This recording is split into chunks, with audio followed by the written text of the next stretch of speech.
अस्सलाम वालेकुम दोस्तों, कैसे हो? उम्मीद है कि सब खैरियत से होंगे। अल्लाह आप लोगों को ऐसे ही खुश रखे। सरकार दो आलम सल्लल्लाहु अलैहि वसल्लम की पूरी जिंदगी पर बनने वाली वीडियो सीरीज का, जिसका नाम मोहम्मद सब के लिए है, उसका ये चौथा हिस्सा यानी पार्ट 4 है। कल हमने सरकार दो आलम सल्लल्लाहु अलैहि वसल्लम की पैदाइश के बारे में बड़ा तफसील से सुना, लेकिन क्या आपको पता है जिस साल सरकार दो आलम सल्लल्लाहु अलैहि वसल्लम की पैदाइश हुई, उस साल को अरबी में आमुल फील कहते हैं। आम अरबी में साल को कहते हैं और फील हाथी को कहते हैं, यानी हाथियों वाला साल। इसलिए कि उसी साल हाथियों वाला एक बहुत बड़ा वाकया हुआ था, जिसका जिक्र कुरान पाक की एक सूरत जिसका नाम भी सूरह फील है, यानी हाथी वाली सूरत, खास उस सूरत में उस पूरे वाकये का जिक्र है। हुआ ये था कि काबे की अजमत और लोगों के दिल में काबे की अकीदत और शोहरत से जल भुनकर यमन के गवर्नर अबरहा ने इरादा किया कि क्यों ना यमन में भी एक ऐसा शानदार कनीसा गिरजा घर बनाया जाए जिसकी मिसाल दुनिया में कहीं भी ना हो, और वो काबे से भी बड़ा और खूबसूरत हो। इससे अबरहा का मकसद ये था कि यमन के जो अरब लोग हैं, जो हज करने के लिए मक्का मुकर्रमा जाते हैं और वहां पर बैतुल्लाह यानी काबे का तवाफ करते हैं, वो लोग इस कनीसा की खूबसूरती, इसकी अजमत और इसकी शान और शौकत से इम्प्रेस और मरूब होकर काबा जाने के बजाय इस गिरजा घर में आने लगे और इसका तवाफ करने लगे। इसी ख्याल से उसने एक बहुत बड़ा आलीशान कनीसा और एक गिरजा घर तामीर किया। इसी ख्याल से अबरहा ने एक बहुत बड़ा और आलीशान कनीसा और गिरजा घर तामीर किया, और बहुत बुलंद, बहुत आलीशान, कि नीचे खड़ा हुआ आदमी ऊपर नजर नहीं डाल सकता था, और उसको सोने, चांदी, हीरे जवाहरात से आरास्ता और पैरास्ता यानी सजाया धजाया, और पूरे मुल्क में ऐलान कर दिया कि अब यमन के लोग मक्का न जाए, काबा न जाए, बल्कि वो अपना हज, अपना तवाफ यहीं पर करे, इसी कनीसा में आकर तवाफ करे और इसी कनीसा में आकर वो इबादत करे। हालांकि अरब में बुत परस्ती गालिब आ गई थी, लोग बुतों की पूजा करते थे, अलग अलग कबीलों के अलग अलग बुत थे, मगर दीन इब्राहिम और काबे की अजमत और मोहब्बत उनके दिलों में पैवस्त थी, यानी बहुत ज्यादा थी। इसलिए कुरैश के कबीले के साथ साथ अरब में जितने भी कबीले थे, सब के अंदर ये अबरहा का ऐलान सुनकर गम और गुस्से की एक लहर दौड़ गई। कुरैश में खास तौर से गुस्सा इतना ज्यादा था कि कुरैश के एक नौजवान ने रात के वक्त कनीसा में दाखिल होकर वहां पर गंदगी कर दी और कनीसा को पूरा आलूदा और बदबूदार कर दिया। और एक रिवायत के मुताबिक अरब के कुछ मुसाफिरों ने वहां कनीसा के बाजू में ठहर कर वहां पर अपनी किसी जरूरत के लिए आग जलाई, जिसकी वजह से कनीसा को आग लग गई और कनीसा को बहुत ज्यादा नुकसान हुआ। अब अबरहा को जब इसकी इत्तला मिली, इसकी खबर मिली और बतलाया गया कि किसी कुरैश ने, यानी किसी कुरैशी ने यह काम किया है, तो वो तो जलाल में आ गया, गुस्से में आ गया। उसने कसम खाई कि मैं इनके काबा की ईंट से ईंट बजा दूंगा, और उसकी तैयारी भी शुरू कर दी। अबरहा ने अपना खास हाथी, जिसका नाम महमूद था, उस पर सवार हुआ और पूरा हाथियों वाला लश्कर तैयार किया और काबे पर हमला करने के लिए निकल पड़ा। पूरा लश्कर हाथियों वाला था, क्योंकि अबरहा का प्लान यह था कि काबा के सुतूनों में लोहे के मजबूत और लंबी जंजीरें बांधकर उनको हाथियों के गले में बांध दिया जाए और हाथियों को हाँक दिया जाए, तो होगा ये कि एक ही झटके में सारा बैतुल्ला और पूरा काबा नाउजुबिल्लाह जमीन पर आकर गिर जाएगा और एक ही झटके में काम खत्म हो जाएगा। जब अरब में इस प्लान की खबर और इस हमले की खबर पहुंची, तो सारा अरब और उसके जो कबीले थे वो सब मुकाबले के लिए तैयार हो गए। रास्ते में कुछ कबीलों ने अबरहा का मुकाबला करने की कोशिश भी की, लेकिन इतने बड़े हाथियों के लश्कर के सामने वो नाकाम हो गए। फिर हुआ ये कि ये लश्कर मक्का के करीब एक जगह का नाम है मगमस, वहां पर पहुंच गया, जहां पर कुरैश के ऊंट चर रहे थे। अबरहा के लश्कर ने सबसे पहले उन पर हमला करके सारे ऊंटों को गिरफ्तार कर लिया, जिनमें से 200 ऊंट सरकार दो आलम सल्लल्लाहु अलैहि वसल्लम के दादा अब्दुल मुत्तलिब के भी थे। अबरहा ने यहां पहुंचकर अपना जो सफीर होता है, अपना जो दूत होता है जिसका नाम हन्नाता हमीरी था, उसको मक्का शहर में भेजा और कहा कि जाओ कुरैश के सरदारों को जाकर इत्तला करो, उनको खबर करो, उनको वार्निंग दो कि अबरहा और हम लोग तुमसे जंग करने के लिए नहीं आए हैं। हमारा मकसद सिर्फ काबे को गिराना है, काबे को ढाना है। अगर तुम उसमें रुकावट बनते हो तो फिर तुम्हें भी नुकसान होगा, इसका हम जिम्मेदार नहीं होंगे। हन्नाता हमीरी जो कि अबरहा का सफीर था, जब मक्का में दाखिल हुआ तो सब ने अब्दुल मुत्तलिब का पता दिया, क्योंकि वही कुरैश के सबसे बड़े सरदार थे। तो हन्नाता हमीरी ने अब्दुल मुत्तलिब से गुफ्तगू की और अबरहा का पैगाम पहुंचाया।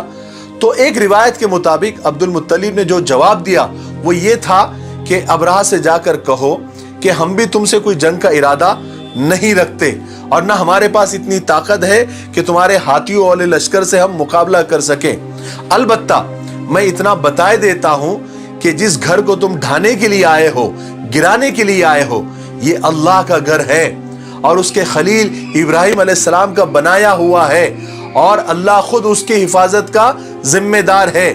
अगर तुम लोग अल्लाह से जंग का इरादा रखते हो तो फिर तुम जो चाहे वो करो, फिर आगे ये भी देख लेना कि अल्लाह ताला तुम्हारे साथ क्या मामला करते हैं। तो हन्नाता हमीरी के तो बात समझ में आ गई, तो उसने कहा अब्दुल मुत्तलिब से कि आप एक काम करें, आप मेरे साथ चले, मैं आपको अबरहा बादशाह से मिलाता हूं, आप जो भी है सामने आमने बैठकर बात करें। तो अब्दुल मुत्तलिब ने कहा ठीक है। दोनों मिलकर अबरहा के पास गए। अबरहा ने जब अब्दुल मुत्तलिब को देखा, बिल्कुल ऊंचे पूरे बड़े वजी आदमी थे, यानी बारोब आदमी थे।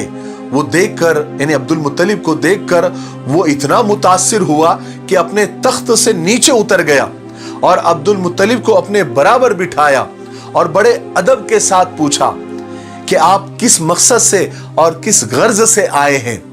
हालांकि एक रिवायत के मुताबिक अबरहा के दिल में यह था कि अब्दुल मुत्तलिब गिड़गिड़ाएंगे, मिन्नतें करेंगे और हाथ जोड़ेंगे और कहेंगे कि आप काबे को ना गिराए, हम आपसे माफी चाहते हैं, या तो फिर आपको जो चाहिए, जो पैसा वगैरह जो चाहिए हम देने को तैयार है।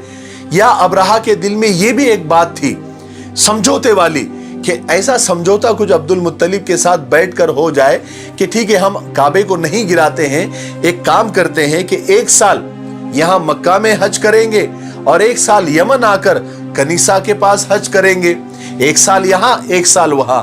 ऐसे अबरहा के दिल में था। लेकिन अब्दुल मुत्तलिब ने बिल्कुल ऐसा जवाब दिया कि अबरहा का सर चकरा गया। अब्दुल मुत्तलिब ने कहा कि मैं सिर्फ इस मकसद से आया हूं, मेरी जरूरत सिर्फ इतनी है कि मेरे ऊंट जो आपके लश्कर ने गिरफ्तार किए हैं, बस आप उन्हें छोड़ दे, मुझे और कुछ नहीं कहना है। अबरहा तो जैसे ढीला पड़ गया, उसका जो समझौते का प्लान था वो तो सारा चकनाचूर हो गया।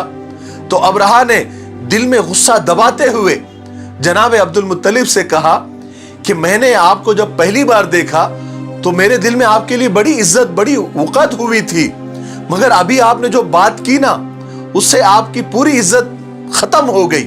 मेरी नजर में आप गिर गए। आपको सिर्फ अपने 200 ऊंटों की फिक्र है, जबकि आपको मालूम है कि आपका काबा जो कि आपका दीन है, मैं उसको गिराने, उसको ढाने के लिए आया हूं, और उसके बारे में आपने एक भी बात नहीं की, जरा सी भी गुफ्तगू नहीं की। तो अब्दुल मुत्तलिब ने बड़े इत्मीनान के साथ जवाब दिया कि देखिए, ऊंटों का मालिक तो मैं हूं, इसलिए मुझे उनकी फिक्र है, मैं इसलिए आपके पास आया हूं, और काबा उसका मालिक मैं नहीं हूं, उसका मालिक तो वो अजीम हस्ती है और वो अपने घर की हिफाजत करना जानता है। अबरहा ने गुस्से में कहा कि तुम्हारा खुदा भी आज मेरे हाथ से उसके घर को बचा नहीं सकेगा। अब्दुल मुत्तलिब ने बड़ी बेनियाजी के साथ जवाब दिया, तुम्हें इख्तियार है, तुम जो चाहे वो करो। बहरहाल अब्दुल मुत्तलिब के ऊंट अबरहा ने वापस कर दिए। अब्दुल मुत्तलिब अपने ऊंटों को वापस लेकर मक्का तो आ गए, लेकिन काबे के दरवाजे की जंजीरों को पकड़कर दुआ में मशगूल हो गए। साथ में कुरैश की एक बहुत बड़ी जमात थी। सब ने अल्लाह से दुआएं की कि ए अल्लाह, इस अब्रहा के अजीम लश्कर का और इतने बड़े लश्कर का मुकाबला हमारे बस में नहीं है। ए अल्लाह, तू अपने घर की हिफाजत का इंतजाम तू खुद फरमा। दुआ करने के बाद अब्दुल मुत्तलिब और सारे लोग पहाड़ों पर और अलग अलग जगह पर फैल गए, क्योंकि उनको यकीन था कि इस लश्कर के ऊपर अल्लाह का अजाब जरूर आएगा। इसी यकीन की वजह से उन्होंने अब्रहा से सिर्फ अपने ऊंटों का मुतालबा किया था, यानी अपने ऊंटों के बारे में बात की थी, काबे के बारे में कोई बात नहीं की, क्योंकि वो जानते थे कि इस लश्कर पर अल्लाह का अजाब आएगा और अल्लाह ताला अपने घर की हिफाजत करेगा। और ये जो दुश्मन की ताकत बता रहा है, जो ताकत शो कर रहा है, जो हाथियों वाला लश्कर लेकर आया है, अल्लाह तबारक व तआला उसके इरादे को और उसके अज़ाइम को खाक में मिलाकर रख देगा। बहरहाल सुबह हुई तो अब्रहा ने अपने लश्कर को तैयार होने का हुक्म दिया कि चलो आज बैतुल्लाह पर चढ़ाई करनी है, उसको ढाना है, उसको गिराना है, वक्त आ गया है। सब अपने अपने तैयारी में लग गए। अब्रहा अपने खास हाथी के पास आया और उसको उठाने लगा, लेकिन हाथी है कि उठने को तैयार ही नहीं। उसको सारे दरबानों ने मिलकर उठाना चाहा, लेकिन हाथी है कि टस से मस हो ही नहीं रहा। वो बिल्कुल पत्थर बनकर जमीन पर जम गया। बड़े बड़े लोहे के नेजों से उसको मारा गया, मगर हाथी ने उसकी परवाह ही नहीं की। यहां तक कि उसके नाक में लोहे के आंकड़े डालकर उसको खींचने की कोशिश की गई, लेकिन वो हाथी खड़ा ही नहीं हुआ। हाँ, इतना जरूर हुआ कि उस हाथी के मुंह को यमन की तरफ करते तो उठ के खड़ा हो जाता, मुल्क शाम की तरफ करते तो भी उठ के खड़ा हो जाता, और मक्का की तरफ करते तो बैठ जाता और जमीन पर जम जाता। अब ये तो अल्लाह का करिश्मा था जो यहां जाहिर हुआ। दूसरी तरफ दरिया की तरफ से कुछ खास परिंदों की कतारें झुंड की शक्ल में आती हुई नजर आई। हर परिंदे के साथ 3 कंकरियां थी, और कंकरियां बिल्कुल चने और मसूर के बराबर थी, एक चोंच में और 2 पंजों में। और परिंदे भी बड़े अजीब तरह के थे जो इससे पहले दुनिया में नहीं देखे गए। जिस्म में कबूतर से भी छोटे थे और उनके पंजे लाल और सुर्ख थे। हर पंजे में एक एक कंकर और चोंच में एक कंकर था। वो फौरन आए और अब्रहा के लश्कर के ऊपर बिल्कुल छा गए, यहां तक के अब्रहा के लश्कर के ऊपर उन परिंदों की वजह से बिल्कुल छाव और साये की तरह हो गया। सूरज नजर ही नहीं आ रहा था। अब हुआ यह कि परिंदों ने अब्रहा के लश्कर को घेर लिया। अब उन परिंदों ने वो कंकरियां छोड़ना यानी गिराना शुरू की, तो एक एक कंकरी बंदूक की गोली की तेजी से जमीन पर आती थी और फौजी के सर में घुसकर उसके बदन को पार करते हुए हाथी के जिस्म में घुसकर जमीन में धंस जाती थी, जिसकी वजह से वो फौजी भी और हाथी भी जमीन पर लुढ़क जाते थे।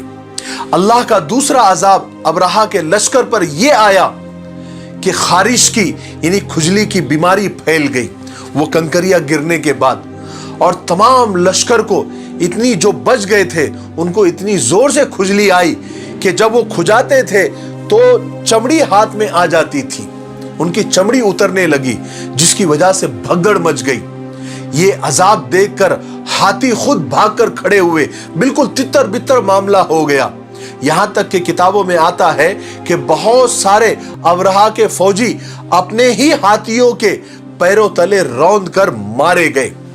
लेकिन अब्रहा, चूंकि ये तो बादशाह था, ये सबसे बड़ा था, इसलिए अल्लाह तबारक व तआला को इसको सख्त सजा देनी थी, इसको तड़पा तड़पा कर मारना था, क्योंकि अल्लाह के घर को गिराने के लिए आया था।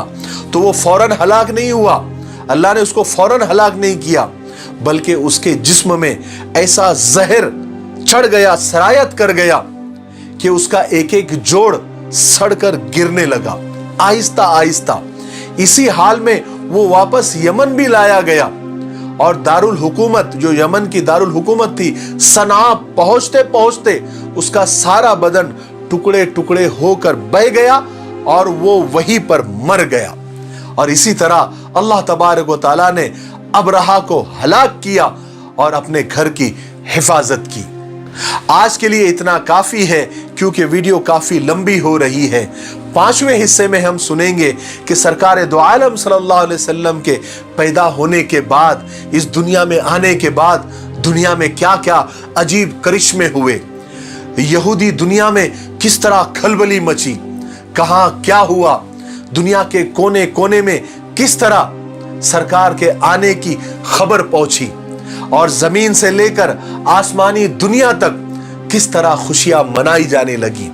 بس تھوڑا انتظار کریں، تب تک میرے لیے، پوری امت کے لیے اور پوری انسانیت کے لیے خیر اور بھلائی کی دعا کرتے رہیں۔